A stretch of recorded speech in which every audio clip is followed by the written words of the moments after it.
আমাদেরকে বারবার হয়রানি করা হচ্ছে।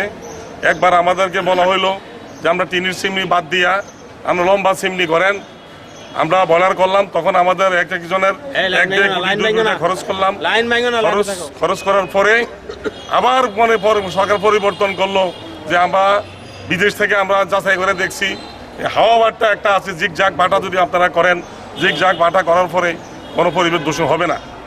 আমরা সরকারের কথা অনুযায়ী আমরা আবার 5 কোটি টাকা খরচ করে জিগজাগ বাটা করার পরে হঠাৎ করে সরকার আবার নতুন করে আইন করলো যে সরকারি পথে স্কুল কলেজ থাকলে তার থেকে 1 কিলোমিটার দূরে ব্রিকফিল করতে হবে।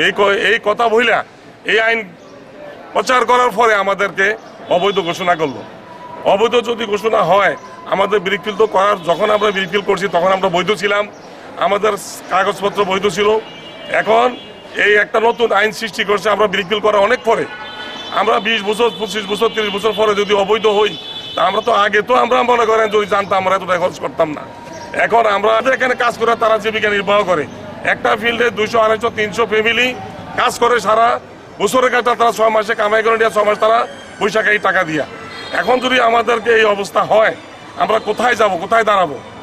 এই কারণে আমরা সরকারের কাছে আমাদের আহ্বান, আপনার দাবি যে আমাদের ফিল্ডগুলা অবৈধ না করিয়া আমাদের কি করে বৈধ করা যায় বা আমরা কি চলতে পারি, আমাদেরকে সহযোগিতা করা। আমরা এই দাবি নিয়ে আমরা এখানে আসছি। আজকে লেবাররা আসছে তাদের দাবি নিয়ে, তারা কোথায় কাজ করবে? তারা আসছে আমাদের সাথে, আমরা আসছি মালিকরা। আমরা দাবি সরকারের কাছে আমাদের যেন এই সময় কোনো অবৈধ না বলে, বা এটা বৈধ কিভাবে করা যায় এই ব্যবস্থা তারা করে দরকার আমাদের।